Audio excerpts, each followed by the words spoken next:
Chapter 11. Reluctance Amid Inevitability. The clopping of hooves upon the dirt road echoed in Link's pointed ears as he rode down the path away from the split mountain and the stables he had just visited. He looked down at the stallion he now rode, a proud smile on his face. Suddenly, the horse jolted, fighting against the reins as he started veering off the road. With a smile, he leaned down against the stallion's neck and brushed his mane. Whoa there. Hey. It's okay. You're okay. Blowing through its nostrils, the horse calmed down, obeying the gentle tug of the reins as it realigned itself with the road once more. Smiling again, Link straightened up. I knew you were a good boy at heart. The stablemaster said you were a bit temperamental and not well suited for a first horse, but I think you'll do just fine. Besides, I worked hard catching you in the field. I'll make sure to take great care of you. The horse didn't reply. It simply continued along the path, heading for an old, weathered stone bridge. Link knew he'd have to cross it if he wanted to reach the next mountain. It was there his next destination lied. Bringing a hand up, Link scratched the back of his neck, his skin irritated thanks to the old doublet he wore. Kakariko Village, the village hidden in the mountains. That's where the old man wanted me to go. I wonder if he'll have better clothes for me to wear. With a Paya! He brought the horse to a gallop, hurrying through the rest of the field. The sound of the hooves pounding over the ground changed as they moved from the path to the bridge spanning the river. Link felt a momentary nervousness, wondering if the bridge would hold up. Yet there was nothing to fear. The bridge remained intact, and a cheerful smile returned to Link's face. He relaxed in his saddle, ready for the horse to carry him up the rising mountain path without any issues. Oi! Stop! Link only had a split second to react as a traveler jumped into the dirt road, his arms extended and frantically waving up and down. Stop! Surprised by the sudden roadblock, Link's horse skidded to a stop, neighing and rearing onto its hind legs in fear. It began kicking its airborne front legs, threatening to trample the traveler in front of him. Gritting his teeth, Link tugged on the reins, pulling the stallion back while soothing it again, stroking and patting its mane. After a few seconds, the horse landed back on all fours, and though it still appeared spooked, it remained in place. With a sigh of relief, Link looked down at the traveler, who also seemed relieved. Thank you! Sorry to startle your horse there. I didn't mean to cause a problem, but it's not safe to continue. What do you mean it's not safe? In response, the traveler beckoned for him to come closer. With a raised eyebrow, Link slid down from the saddle and approached the man. The traveler gestured to the side of the mountain, where grassy fields lined the river. There's a monster right there. Link looked, yet all he saw was the rushing of water and the waving of grass. I don't see anything. Are you sure there's a monster there? It's there. Hiding. Waiting for me to drop my guard so it can strike. I know it's here. It's always lurking. I'm confused. He continued looking out into the field, doing his best to try and see what this traveler saw. If it's hiding, how do you know it's there? You see, about a year ago, I was walking along the road here at night when I suddenly saw a blinding light in the sky. When my eyes finally adjusted, I found myself looking at a shimmering object floating overhead. I couldn't look away. The next thing I knew, I was bathed in the light. When I came to, I woke up in bed, covered in sweat. What? Link adjusted the baldric holding of an old traveler's sword on his back. It took you away and placed you in a bed. That doesn't sound like a monster to me. Are you sure it wasn't just a bad dream? The traveler stroked his chin, losing himself in thought. At first, that's what I thought. But the bed I woke up in wasn't my bed. It was a bed full of liquid in an empty room. And when I looked in the corner, there was a weird, glowing device. Suddenly, Link's brow furrowed. This sounded awfully familiar, for he too had awakened only a few days ago, in a bed full of liquid, surrounded by an empty room, with a strange device waiting for him in the corner. Unconsciously, he gripped his belt a bit tighter and glanced over at the traveler to inspect his features. He seemed normal enough, wearing regular padded clothing, a large backpack with a lantern attached to it. There wasn't even a weapon to be seen. Still, something felt strange. There was something off. It just all felt so real. You get it, don't you? Yeah. What did you do when you saw that device? Did it have anything to do with that monster? Well, I got up and walked over to it, and when I touched the device, I was overwhelmed with a feeling of familiarity. When I escaped the room, my adventure led me here. Then, what was the monster? The monster? Oh. The monster was the golden light. The light? The light was a girl. She's... Princess Zelda. The one who sealed the calamity, that monstrous girl keeping our god at bay. What do you think about Princess Zelda? That's... Anger boiled in his chest, yet his mind was swirling with confusion. He couldn't tell which of the emotions he felt more. Before he could figure that out, the traveler gave him a small, simple smile. Why so mum, Hylian champion? His grin became unsettling, his eyes wide and pupils dilated. Your story ends here, hero boy! Suddenly, a burst of smoke erupted from the traveler's body.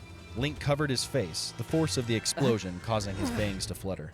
He heard his horse whinny in fear, followed by the sound of its hooves galloping away. Squinting his eyes, Link peered through the smoke before seeing a faint shadow. Widening his eyes, Link jumped back, feeling the wind of something swiping close by his face. Skidding in the dirt, he drew the old sword from his back, its blade chipped and worn but ready to use. As the smoke began to clear, the silhouette of a person became visible. He was a tall and lanky man, the clothes he wore skin tight, and the weapon in his hand curved and menacing. The more the smoke dissipated, the more details were revealed. The burgundy color of his clothing, the white of the smooth mask covering his face, the inverted eye and teardrop insignia painted in blood upon its front. Twirling his sickle, the man bowed. It's an honor to be the one to kill you, Hylian champion. Master Koga will be most pleased with me for bringing him your head. Who are you? And who's Master Koga? Link prepared a steady fighting stance, yet the man laughed hysterically. None of your concern, for you won't live long enough to beg for mercy at his feet. Goodbye, champion. The man disappeared in another puff of smoke. Confused, Link looked around. This was new. It wasn't a mindless beast or an evil monster that was attacking him. He was a person who was rooting for the evil surrounding the castle. The Calamity Ganon had followers? Suddenly, his ear twitched as he heard another puff behind him. Turning on his heel, Link smacked the oncoming sickle away, but before he could strike back, the man had already disappeared in yet another puff of smoke. Again, the man reappeared, striking from the side, then the front, before disappearing entirely again. Link frowned, his eyes darting in every direction, straining his ears to hear. Soon, the puff did return, but not from any of his sides. Link looked up to see the man falling toward him, the point of his sickle ready to sink into his skull. With incredible agility, he backflipped away as the man slammed to the ground, his weapon sinking deep into the dirt. Link expected him to poof away again, but shockingly, the man pulled the weapon free from the ground before dashing forward with surprising speed. It only took a second for the distance to close between them, his sickle raised in preparedness. What the assailant didn't know was that Link had begun to hold his breath. With time slowed, he caught the curved blade with his traveler's sword. Breathing out, allowing time to flow once more, he bent his wrist, twisting the sickle out of the man's hand, grabbing it with his free arm. Growling, the man puffed away again, only to reappear in the air a short distance away.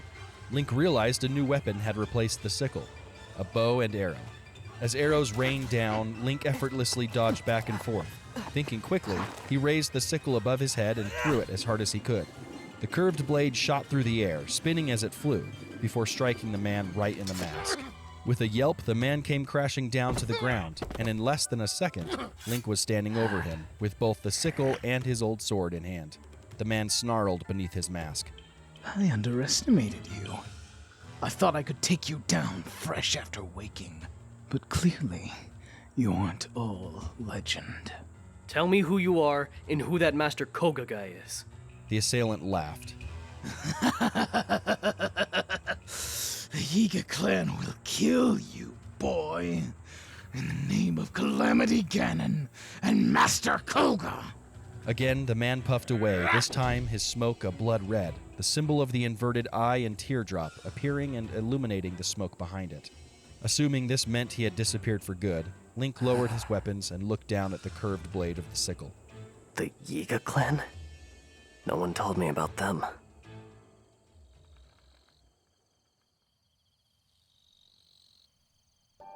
The early morning sun blazed above the mountain forest, its rays filtering through the canopy of leaves, illuminating sporadic pockets within the dense forest. As birds chirped and the flora rustled with the movements of various fauna, Link carefully crept around, trying to make as little noise as possible. His ears twitched at every sound, the soft crunch of dirt and grass beneath his boots, the faint whistle of the breeze, and the occasional oink in the distance. Link's ears were focused on that oink. The more he listened, the more he recognized there was more than just one type. While there was a snort that sounded different than the rest, one of fear and confusion, the majority all sounded similar, violent and loud, and unnatural. Thinking, Link continued to creep forward. Goblins. And more than a few of them, too. If I remember correctly, there was a herd of them here in the middle of woods. Sounds like they have quite the hunt going on. Carefully, Link reached back, grabbing a simple bow off his back, careful not to knock its wood against the gold and blue scabbard of the Master Sword. With bow in hand, he furrowed his brow in concentration. Let's see if I can't kill two birds with one stone.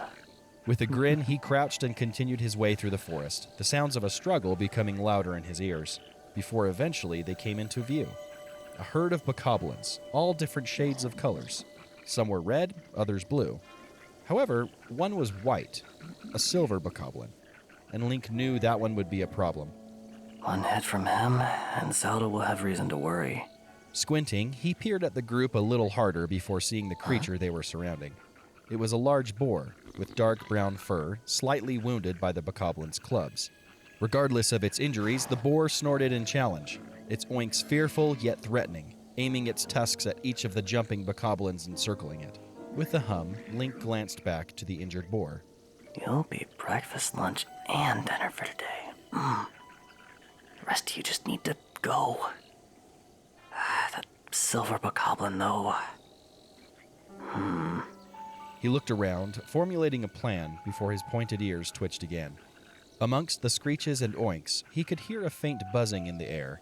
Squinting, he peered through the trees and noticed a hint of yellow among the green, shining in the sunlight, and a number of insects flying around. An idea sparked in his mind.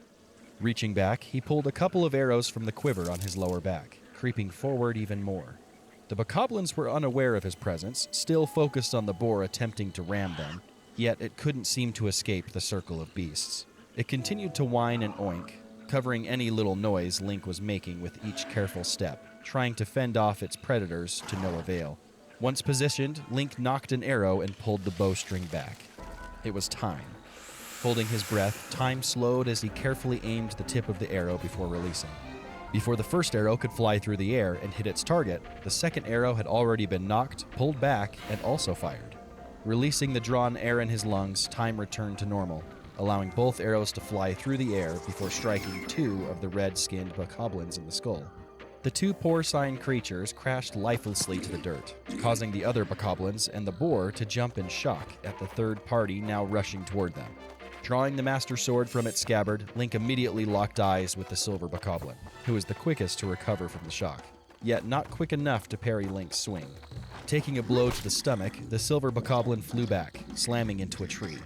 Falling to the ground, the bokoblin shook its head, trying to recover, yet its floppy ears perked when a violent buzzing filled its ears. It looked up to see a beehive, with a swarm now flying down to defend their home. Shrieking, the bokoblin jumped up, flaying its club and arms as it tried and failed to defend itself against the stings of nature. With the strongest of the herd preoccupied, Link turned toward the remaining two blue bokoblins. The two blues looked at each other before screeching and dashing toward their Hylian enemy. Link furrowed his brow, giving the sword a single twirl as he awaited the bokoblin's approach. The moment they were in range, he swiped, knocking one in the head, causing it to fall to the ground. In response, the other blue bokoblin swung its club, yet with a simple sidestep, Link easily dodged the attack. With another swing of the sword, the club was knocked from the bokoblin's hand, flying in the air and landing on the head of the other monster. Well, you tried. I respect that. See ya. With another strike, the remaining bokoblin flew lifelessly away, landing on the ground with a thud near the two red ones. Proudly, Link lowered his weapon and placed a hand on his hip. And done. Now, all that's left is the boar and... Suddenly, he heard a shriek from behind. Instinctively, Link jumped out of the way, a now very swollen, bee-stung silver bokoblin skidding past where he had stood. The angry beast turned, glaring at Link with furious red eyes.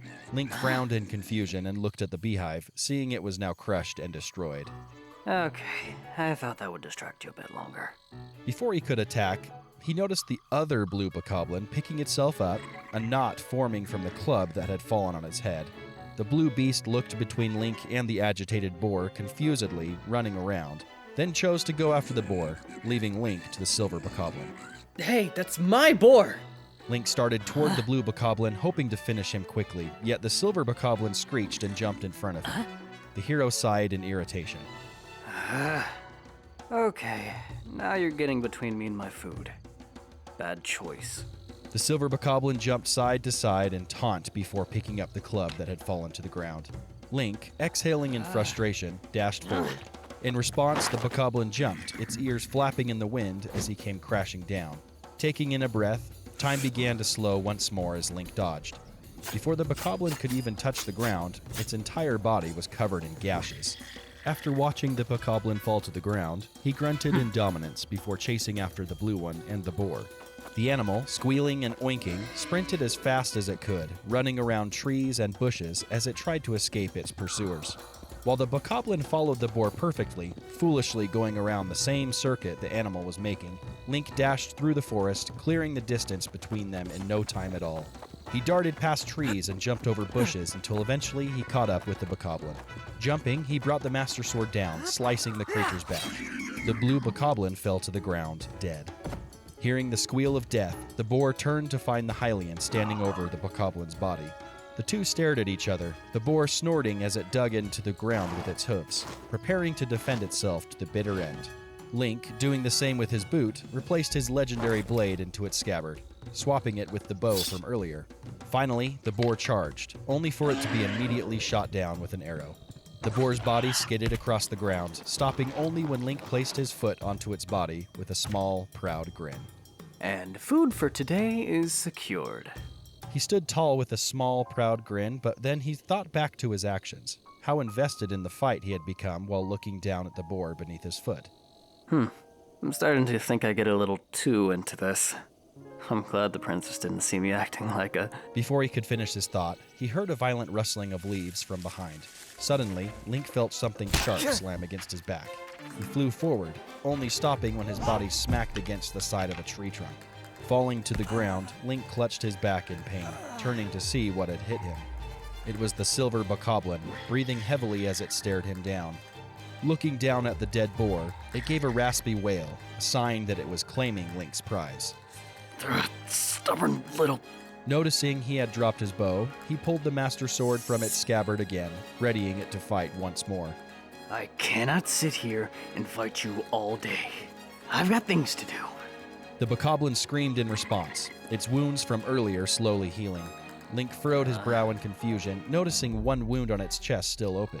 Wiping his nose, he slowly waved the Master Sword back and forth, taunting the silver bokoblin. Enraged, the beast dashed and jumped forward, raising its oversized fist in the air in preparation to smash Link into the ground.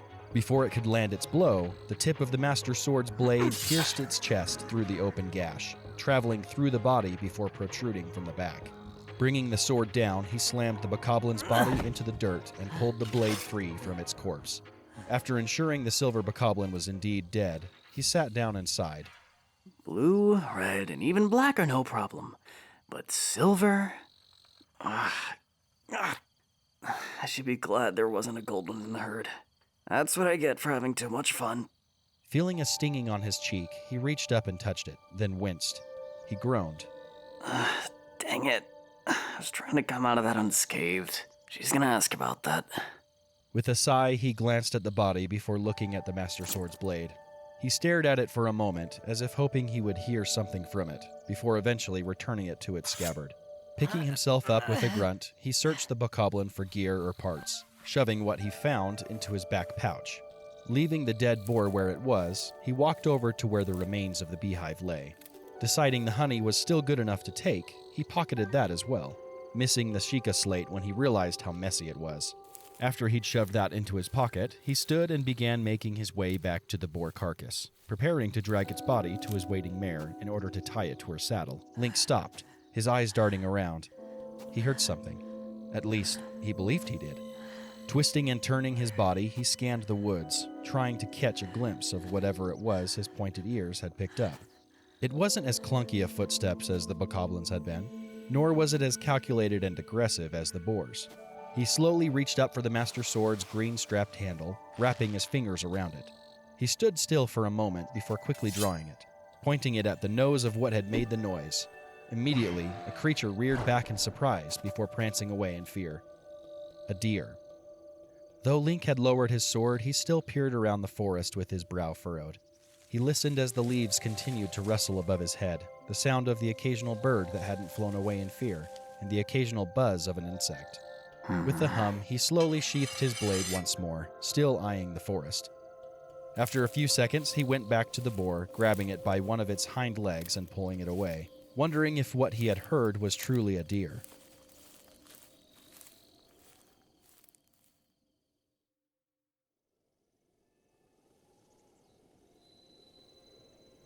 As the sun hovered over the mountains of Necluda, Epona stood peacefully on one of the mountain's peaks, a dead boar on her back as she stared off toward the ocean. Though things were quiet and calm for her outdoors, inside the building next to her was loud and chaotic. Standing with his arms crossed, Link watched as papers and other items flew past him, even having to dodge an occasional screw as the little girl who owned the building caused the commotion. She ran around the room, quickly stopping at each stack of books and other messy piles she went to before tearing them apart, throwing ancient parts, books, and even more papers around as she searched. I had it here somewhere. I only set it down for a quick snap. Didn't you say you'd be finished with it today? Yes, I did. And I did finish this morning. But you said you'd be here earlier in the morning. However, you, in fact, were not here. Therefore, I placed it down while working on other projects. Life doesn't just stop for you, you know. I told you I went hunting, and I had to pick up an order I'd placed from Selden. Maybe it's time you listen to Simon about your messes. Ow! A screw had flown directly at him, striking him right in the center of his forehead. That one was aimed. What? No, it wasn't. You think a little girl like me would do such a thing? Well, I think a little hag would.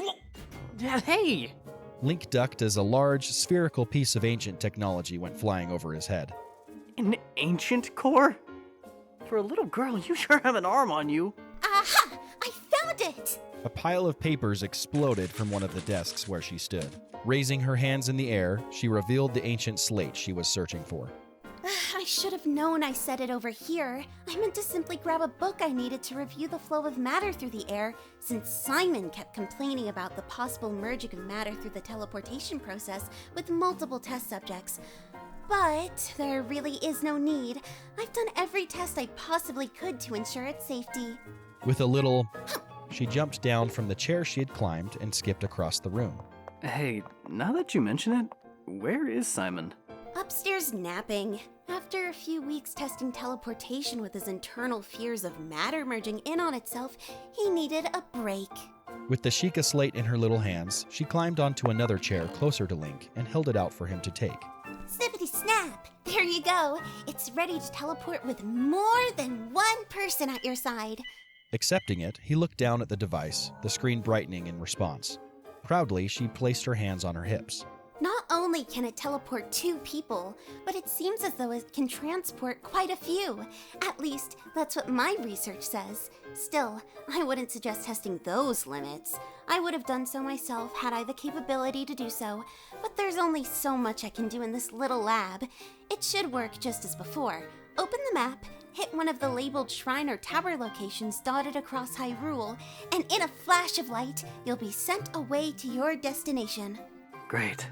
This will be helpful. I really appreciate you looking through this for us. Reaching into his back pouch, he pulled out the honeycomb pieces and monster parts to place on the table, revolting Purah by the sight. With the tap of the slate, the items turned into blue strings of light, then flew into the slate screen. You wouldn't believe how much I missed that. I can take a snappity guess. Speaking of being helpful, are you being helpful? Confused, Link allowed the screen of the Sheikah slate to darken, and he placed it down on the table. What do you mean by that? Teaching the princess to survive.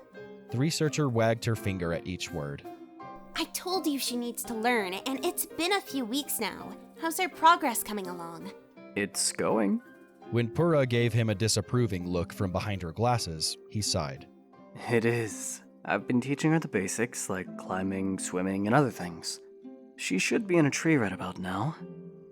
Hey, don't give me that look. She needs to know the basics before she can get out there.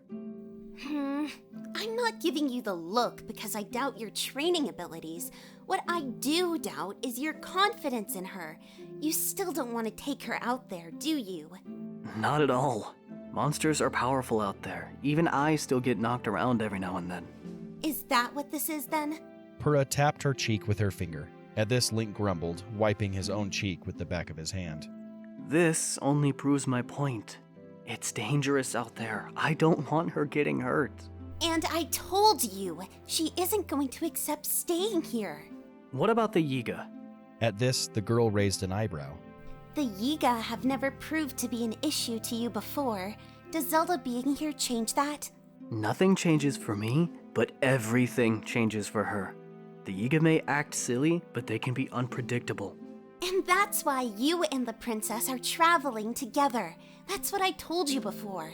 I said that you are the solution to any danger that comes her way in this new era, Linky, and my solutions are always correct. You said almost always last time. Purah rolled her eyes. Look, if you're going to look for every reason not to take her, then that's all you'll find. In the grand scheme of things, I don't have a say in the matter. However, the princess does.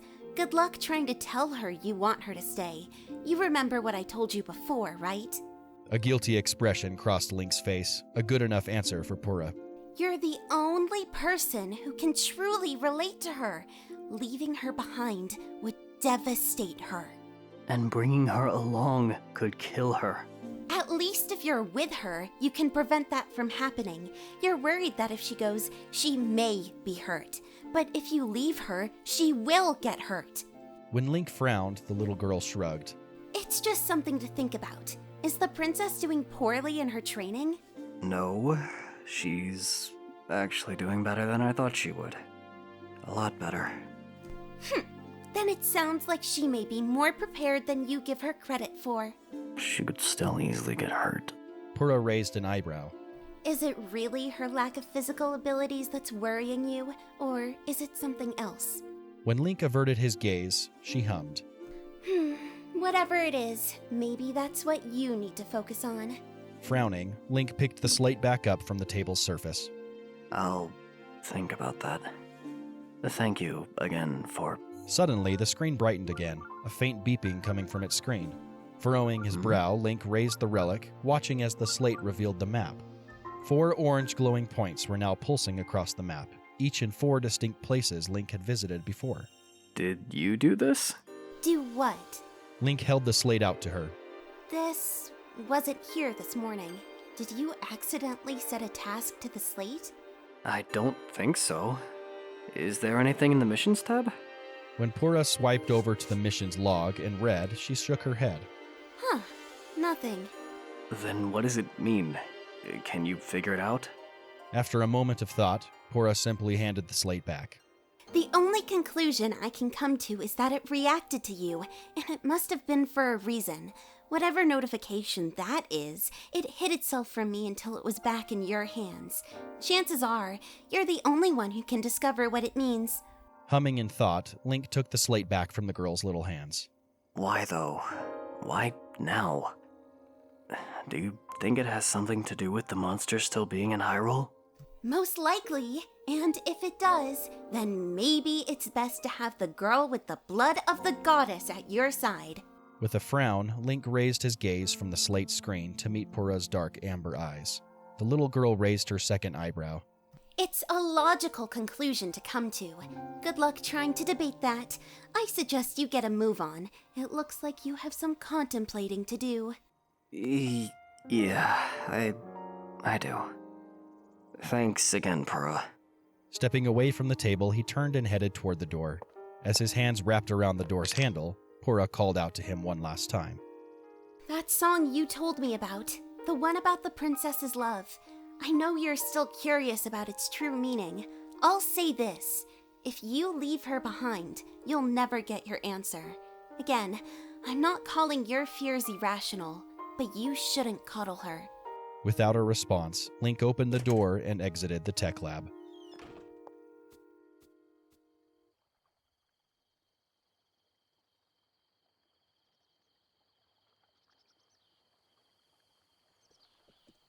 Guiding Epona by the reins, the two made their way across the wooden bridge, the clopping of the horses' hooves upon the wood echoing in the gully below until they reached the grassy fields of their home. As they walked onto the property, the flamboyant voice of Bolson called out to them, languidly waving his hand in greeting, which made Link sigh. Hello! Finally back from our little outing, Was the hunt nice? Have a lovely time in the wild? I sure did, Bolson. Link brought Epona to a stop near the ramshackle stable. Untying the boar from the horse's saddle, he allowed it to drop to the ground with a thud. Dusting his hands off, he looked over at the apple tree, only to find that Zelda wasn't there. Confused, he looked around, realizing she wasn't anywhere to be seen. Hey, where's Marin? Inside, hon. She went inside after climbing that tree there for a while. She went inside? Waving to Bolson in thanks, he jogged over to the front door, leaving Epona to roam and graze. Closing the door behind him, he found Zelda sitting at the dining room table, focused on a few ingredients spread out in front of her. At the sound of the door opening, Zelda had turned her head, a smile forming at Link's return. Welcome back. You took a bit longer than I expected. Hey, sorry. A few bokoblins got in the way of my hunt, and Purah... Well, Purah is Purah. Taking the Sheikah slate off his hip, he waved it around with a flourish, then placed it down on the table. She did have this ready, though. Looks like we can safely teleport together when we need to. Oh, wonderful. With an excited giggle, Zelda took the slate into her hands. Oh, this means we also have all of our stuff back, yes? Weapons, elixirs, ingredients. Link gave the items on the table a proper look. In front of Zelda was a variety of different mushrooms, some shaded green while others were red, along with a few nuts scattered around. Speaking of, what's all this? Oh, you see, I was curious about that meal you made me a few weeks ago. Excitedly, Zelda swapped the slate for a few of the green mushrooms. I was searching around the yard and the house storage when I came across these. I'm sure you know, but these are stamella shrooms. I'm assuming you cooked the meal you made with this, along with a Hylian shroom for healing effects. I only added in the hardy durians. You can't mix certain attributes, otherwise they'll cancel each other out. But what if you could? What if you could combine such effects into a meal? That would be revolutionary in medical practices. A shroom's the only way to get these sorts of effects. I mean, it's possible to get more effects using different ingredients, but an elixir will usually be more effective if that's what you're aiming for. Then the point of focus should be combining the power of elixirs with the dishes to essentially double the effects and ease of consumption. If done properly, it could yield fascinating results. Or it could create a dish that you keep teasing me about. Despite Link's clear concern, Zelda simply giggled. Well, I'm sure there will be many dubious foods created from such experiments. But even you admitted what I claimed before. Experimentation can lead to great results. Not every attempt goes according to plan, but that's how one learns. Right. Zelda, why aren't you out there climbing? You're supposed to be picking apples. I finished. Returning her attention back to the Sheikah slate screen, she began swiping through to see what the slate had to say regarding some of the ingredients' special effects. Link blinked. You finished? A while ago, actually. She gestured to the other end of the table. Link looked over to find a wooden bowl filled with juicy, bright red apples. You got 10 of them today. Already. 14, actually. I would have gotten 15, but the tree has run out of apples for me to pick after weeks of climbing. Setting the ingredients on the table and allowing the slate screen to dim, Zelda twisted in her chair to meet Link's eyes. Link, I understand the basics. It's time I learned how to properly defend myself. Whoa, wait a minute. What about your run? We still need to build up your stamina and... Link, I can run starting from here all the way to the beach without stopping if I wanted now. I could probably run back up the mountain without stopping as well. When Link looked taken aback, she huffed. Running almost every day for about a month will do that. There's no way you can manage to do that in just a month. Zelda glared at him. You speak as though I was completely out of shape when we first started.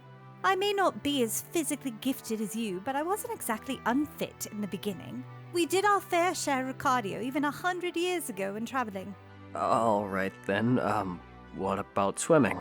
I can tread for almost 15 minutes without needing to rest. Mind you, that's in cold ocean water. I doubt it would take me more than 2 minutes to cross a river if monsters were attacking. At the sound of this, Link frowned, which Zelda noticed. Over the course of our training sessions, you've made it very clear there are large natural structures we may need to climb, areas where we may need to run or swim or even later glide. I understand this. I truly do, and because I now understand, even I can see much more of this simple physical training would simply be excessive and redundant. Allowing her words to sink in, Link looked away and crossed his arms, now leaning against the table's edge. She wasn't wrong. As much as he didn't want to admit it, he knew she was exceeding his expectations physically. Link, at some point our journey will need to start, and as much as I love the time we spend here together, I feel as though we've been here too long. We have to discover why monsters are still out there. Don't you feel the same way? Gently exhaling a sigh, Link glanced down at the darkened screen of the Sheikah slate, remembering the orange markers that had appeared on the map. Bringing a hand up, he brushed his fingers through his bangs before pushing himself off the table. Zelda, what if you... What if I what? He looked down at her, meeting her large, concerned emerald eyes. Link bit the inside of his cheek. Nothing, never mind. Don't worry about it. Just, look, let me think about it. Link? Before she could finish, Link raised both of his hands out in front of her. I'm really thinking about it. I'm not brushing it away, I swear. You're right. We have been here for some time. I just need to make sure I know you're ready.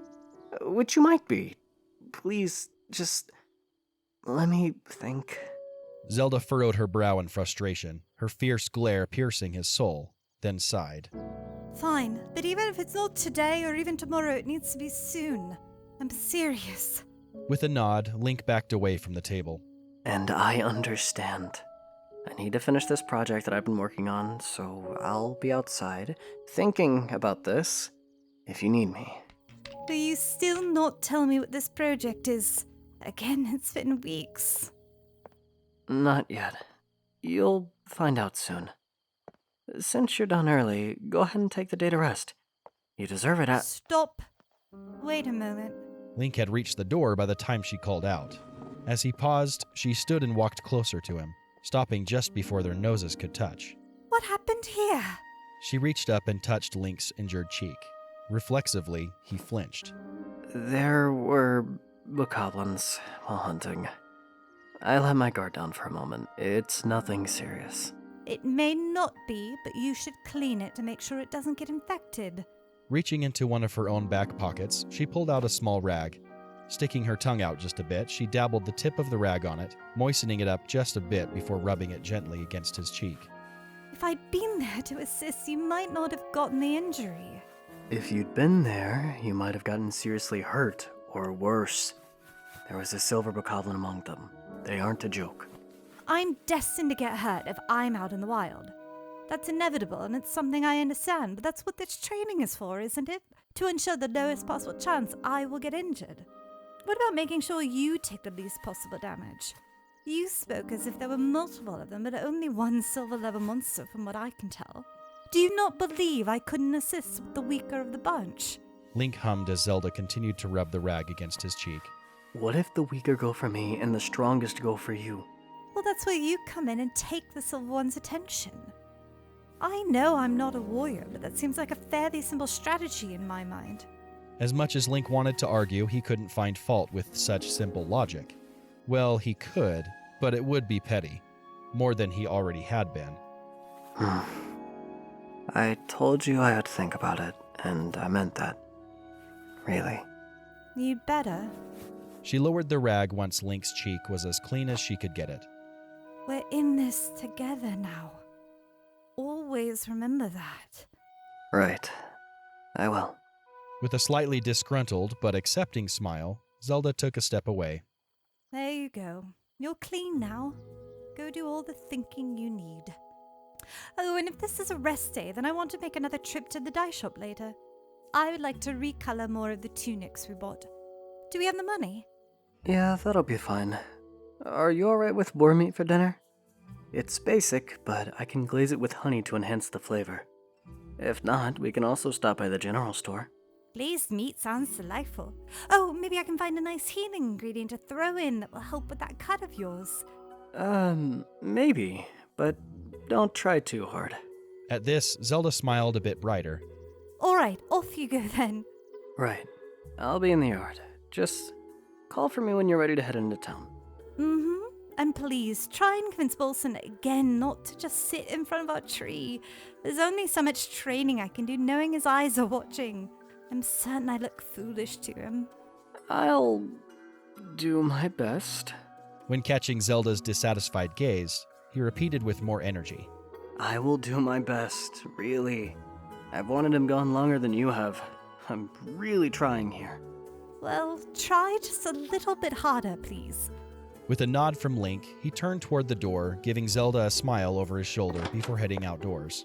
Closing the door behind him, he leaned his back against the wood before bringing his fingers up to pinch the bridge of his nose, remembering the large emerald eyes that had been staring into his.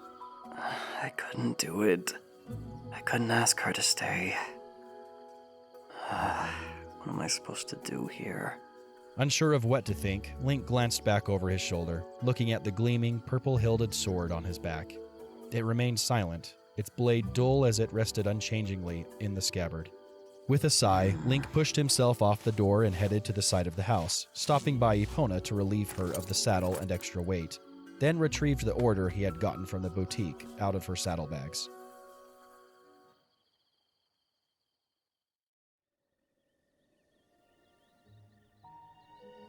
The rest of the day went normally.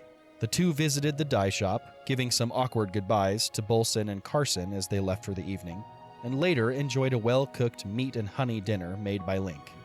The day was mostly a cheerful one, although it looked as though the pair should expect Bolson to return the next day, and Zelda had insisted on adding a simple steamed Hylian mushroom to their plates, which threw the flavoring off. Despite having Zelda home with him being enough of a reason to make it a fantastic day, Link lay awake in their bed long after the moon had risen high in the sky. Endless concerns refused to stop swirling through his mind, denying him even a moment's peace. Every time he closed his eyes, they would simply amplify, making them harder to ignore. With his hands behind his head, he looked over, watching the golden-haired woman sleeping peacefully beside him, her pale skin luminous in the moonlight. After taking a second to ensure the sight was properly saved in his mind, Link quietly pushed himself up from the pillows. I won't be gone long. I'll be back before she notices. Silently peeling the sheets back, he stood, grabbing his tunic from the nightstand and sword from its niche beside the bed. Pulling the blue tunic over his head, the baldric and sword over his shoulder, and slipping his boots on, he glanced at Zelda, ensuring she was still asleep, before creeping down the stairs. Taking the Sheikah slate from the table where she had left it, he stepped out into the night. Only once the door had fully closed behind him did he tap the screen to brighten it, swipe to the map, and press one of the blue icons. Turning into a river of blue light strings, Link vanished. The phosphorescent particles of his body flew across the darkness of the night, each strand of light dancing as they traveled, before eventually they started to descend. Spiraling, they began to form again, taking the shape of a Hylian body before Link fully returned, his boots forming on a platform of stone. When he had recovered his ability to see, Link turned, staring back at the structure he had landed in front of. It was a large stone structure, oddly shaped and dark-colored, and covered with swirls and patterns illuminated in the same blue light he had been just moments before. Though I love riding Epona, I do like being able to travel so quickly every now and then thanks to these ancient shrines. Turning away from the structure, he looked out over the top of the hill the shrine was situated on, gazing at the darkened straw rooftops and candlelit windows of the village hidden in the mountains. From the stone platform, there was a winding pathway leading down to the main road below. Deciding it was best not to enjoy the sight for too long, Link stepped off the platform and headed down into Kakariko Village. The village was quiet, for most of its residents had already turned in for the night. The ambient sounds of the rushing river and waterfalls echoed throughout the town, along with the constant chirping of crickets and the occasional muted clacking of the wooden wind chimes swaying in the night breeze. His shadow danced beside him as he walked along the path, pale and scarcely visible in the moon's glow filtering through the trees, dark and prominent in the lanterns hanging from buildings. Link continued through the village among a sparkle of flickering fireflies before arriving at the large staircase of the elder's home, where one Sheikah guard remained on duty. Noticing Link's figure in the darkness, he held out a hand to stop him. Halt! Who wishes to speak to the elder at such a late hour? It's me, Kato. Sorry for arriving so late at night. It's important, though. Link? Well, if it's you, Lady Impa won't mind at all. Still, I haven't seen you come so late in the night in quite a while. I've been a little busy with the princess. I'm surprised you still guard the place so late at night. Well, someone's gotta watch over the elder's safety. The Yiga clan is dangerous, and Lady Impa isn't getting any younger. They've already broken into her house once to steal their relic, which is a shameful crime on my part for allowing it to happen. Besides, Dorian has his children, and I'm alone after my wife left me, so... you get it. It keeps me busy. Right. Still siding with your cuckoos? The older Sheikah nodded. I sure am, though I'd be lying if I said I wasn't beginning to question my decision. I didn't realize how lonely I would be once my wife left me because of my cuckoos. But that's for me to deal with. Sorry to hold you up, Link. I'm sure the elder is still up and willing to talk. Thanks, Kato. Good luck with figuring that out. Receiving an appreciative nod from Kato in return, he walked past him and headed up the stairs. Upon his arrival at the top, he noticed a hunched figure kneeling on the floor, hidden by the darkness of night. Though it was hard to see, her posture was one of familiarity. Paya? As expected, the woman gasped in fright, scrambling around and almost chucking the cleaning rag she was using, before noticing the dark figure crouching next to her. Fear appeared in the limited light in her eyes, yet the moment she realized who was beside her, it was replaced with shy curiosity. Master Link? You startled me. What are you doing here so late at night? Not that I mind, nor do I believe grandmother would mind either, but... Suddenly her face filled with fear. Is everything okay?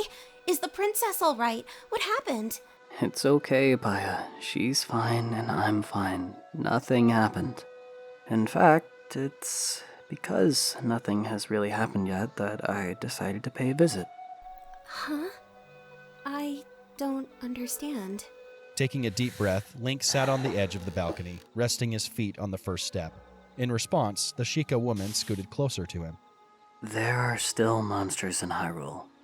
We want to discover what it is that's keeping them here, but I think it's extremely dangerous for Zelda to come along.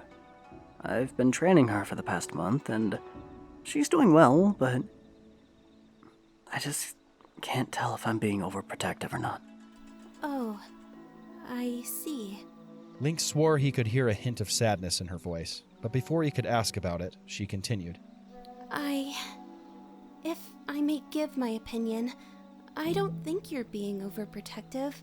I've heard stories of how dangerous the outside world can be, and, well, I think it's amazing that you can go out there and fight so many beasts. it would be unwise to not worry. Still. Link glanced over, staring at Paya's barely visible face. She didn't seem to notice. Her focus was on the cloth she was fidgeting with between her hands. Someone like her, she wouldn't wish to stay behind. I can tell. If she's anything like me, then she'd want to help you as best she could. And being far more brave than I am, she'd want to go with you. She does want to come with me. I doubt there's anything I could say that would convince her otherwise. It's not that I don't want her by my side, but one hit from the wrong-colored bokoblin could kill her. A bokoblin, of all things. With everything that's out there, is that risk really worth her coming along? As much as I care about her safety, wouldn't that be setting aside her own desires? I don't believe that's a decision that should be made without her. She finally looked up, meeting Link's eyes for half a second, just enough time to see Link instinctively look down at his own hands in disappointment and guilt. I'm sorry. I don't mean to squash your concerns or anything. I believe such thinking will get you into trouble. I think you'll find yourself regretting such decisions, especially with how sincere of a heart you have. But it may be best for you to talk with my grandmother. She's still awake if you wish to speak with her. Her advice is far greater than mine could ever be. Link gave her a kind smile. I'll do that, but thank you, Paya. You have a way of clearing my head. I really should come to you with my problems more often. Paya's cheeks flushed so vibrantly she practically glowed in the darkness. She stuttered in answer, unable to maintain their eye contact. I'm always here to listen. I wish to help you however I can. I can't bring myself to leave the village and fight, but if my words are useful to you, even if just a little, then I'll do my best to speak. Thank you, Paya. You're my oldest friend here in this new era. I spent the most time with you when I woke up from my healing and first arrived in Kakariko. You're great, and I thank you. No, it's you that deserves all the thanks. You've saved and protected me. You found my relic and put my pain at ease. You're my hero. At this, Link smiled, though Paya tried to quickly correct. I mean, you're everyone's hero. We all owe you. With a chuckle, Link picked himself off the ground. Not as much as I owe you all.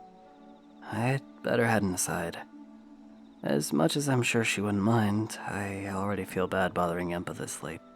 It was good to see you, Paya. I promise to visit soon. Yes, please do. Paya nodded and watched as Link stepped toward the front door. Master Link? Yeah? Has it been nice living in town with the princess, I mean, if that's all right to ask? It's been fun.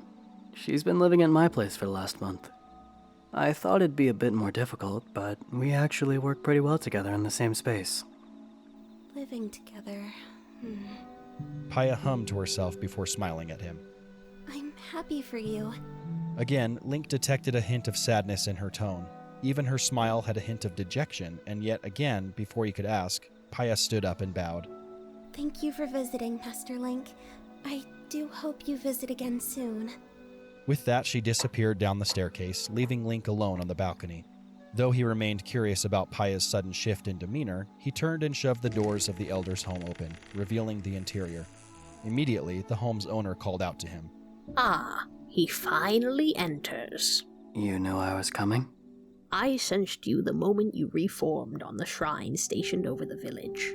She patted her leg, a sign for Link to leave the door and come closer. Though I've been expecting you for some time. You know what I'm here about, then? Well, I certainly would have felt it if you and Zelda had left Hateno, yet you've remained there for quite some time. You don't wish to put the princess at risk, do you? I don't. It's nerve-wracking, Impa. One wrong move and Zelda could be gone. Just like that. I don't think she's ready to go out into the wild. You say that, but is this not how it has always been? Was it not like this 100 years ago? Monsters weren't as strong 100 years ago. Are monsters the only ones that have grown in strength? The last I checked, you were the one that took on the Calamity Ganon and succeeded. That is no small feat. I had help from 4 divine beasts and Zelda, who had her sealing powers at the time. And even if I have grown stronger... Before, you said the issue was that she wasn't ready. However, it sounds as though the main hesitation lies elsewhere. It sounds as though it lies within yourself. At this, Link frowned guiltily before looking down at his feet. Do you believe that you are not strong enough? When Link hesitated, the elder raised an eyebrow. Are you afraid you can't protect her? We don't know what's coming. It could be anything. What if the monsters being in Hyrule is a sign of something worse than before? I fell trying to defend Zelda before. What if I fall again? If something as powerful as the Calamity Ganon or the beast itself finds a way to rise again, I believe we may all be doomed regardless. A miracle would have to occur to save us all again. However, what indication do you have to validate such fears? Could it not be that these beasts are nothing more than remnants of the calamity that once was? Even if they aren't the only dangers out there. What about the Yiga clan? Silver and gold monsters are still incredibly strong, and you still don't have faith in yourself. Tell me, Link, what is it you and the princess have spent the last month together doing? I've been training her. She wants to learn how to defend herself, thinking that would make up the difference, but I've been keeping her busy with different exercises like climbing and swimming, and she has gotten stronger. She's doing really well, and now she thinks it's the time to give her a weapon. It sounds as though it is time. When Link frowned, she continued. Link, do you really expect that girl to stay at home while you venture off? Princess Zelda, the girl who traveled all over Hyrule alone multiple times just to get away from you due to a grudge? Hearing this, Link awkwardly ran his fingers through his bangs. Zelda learning to wield a weapon is useful. Though if I am being honest, I believe you are more than capable of defending her. Believe in yourself, Link, and stop being such an overprotective parent. You're her hero, and before even that, you are the most important person in her life. Believe in her and in yourself. And what if something like the Calamity Ganon does arrive? Then either a miracle happens, or we are all doomed, just as I've stated before. Though, if you are repeating such a question, I believe you have reason to do so. Slowly, Link took the Sheikah slate from off his hip. Brightening the screen with a tap, he held it out for Impa to see. These appeared on the map this morning, right after Purah returned the slate to me, but there isn't any mission. The slate just made these appear. The elder leaned forward, taking note of the orange pulsating markers on the map. These are the 4 divine beasts. Very curious. It seems as though your work with the ancient monks has yet to conclude. This also means that if there is something on the horizon, they have a plan for you. You and the princess. Meeting Link's eyes, Impa gave him a stern look.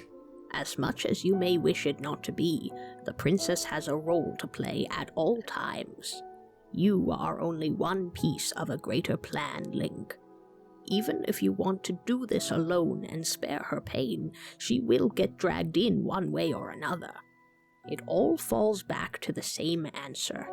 You must believe in yourself, and if you are truly still nervous about her safety, teach her to use a weapon. She won't remain cooped up in that house of yours, no matter how hard you try to keep her there. If you truly care about her safety, it would be wise to prepare her and take her along, instead of forcing her into a position where she finds her own way into the wild unprepared. Link again lowered his head. I want you to truly think this through, Link. She will go off on her own if you leave her, and if she does, then who will be there to protect her?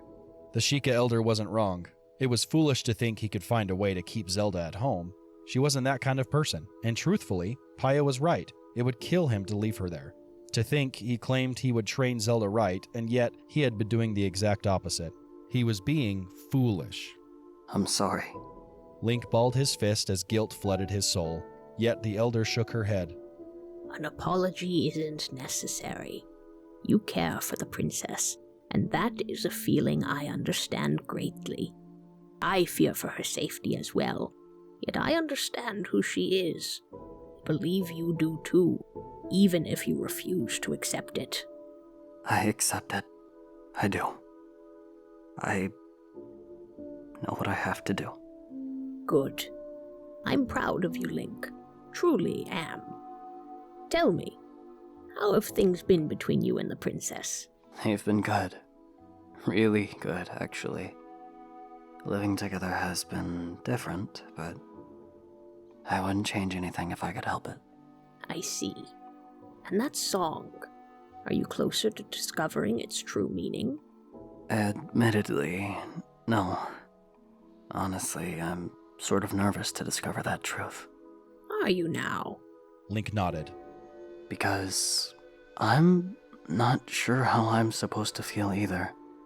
But maybe now I can start to discover that too. I'm curious to see what answer you come to. Now, it's getting late. You'd best be on your way back home. Run along before I have you join Paya in cleaning the floors.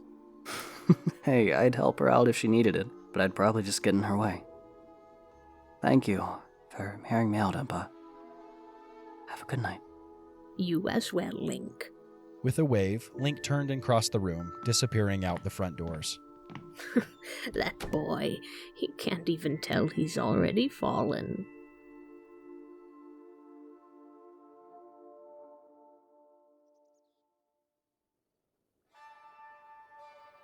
The chirping of birds filled Zelda's ears, prompting her to open her eyes. With a yawn, she pushed herself up on the bed, only to find that Link was again not laying next to her. She sighed wearily. For once, just once, it would be nice to wake up next to him. Groaning, she pushed the sheets off her body and climbed out of the bed. Heading downstairs, still dressed in her tattered sleepwear, she opened the front door and stepped out into the grass, the soles of her feet feeling every blade of grass bend beneath her weight. As the morning light momentarily blinded her, she hoped Bolson wasn't there to see her in such a state. Thankfully, it looked as though neither the old carpenter nor his apprentice had arrived just yet, and, as expected, Link was in the yard. What she hadn't expected was to see him swinging the legendary blade around, which had always been sheathed while at the house. Rubbing her eyes, she stepped out further into the yard. Link, what are you doing out here so early? What is this? I'm coming up with some swinging exercises. He had answered without looking at her, swinging the sword a few more times before bringing it to his side. Nodding in confidence, he turned his full attention to Zelda. You're right. It's time to really prepare you for the dangers of the wild. After you get dressed and eat a good breakfast, it's time to teach you properly. At this, Zelda's eyes widened in excitement. Now that Link's swinging had come to an end, she drew closer toward him. Is it finally time? With a smile, Link nodded. It's time to teach you how to use a weapon.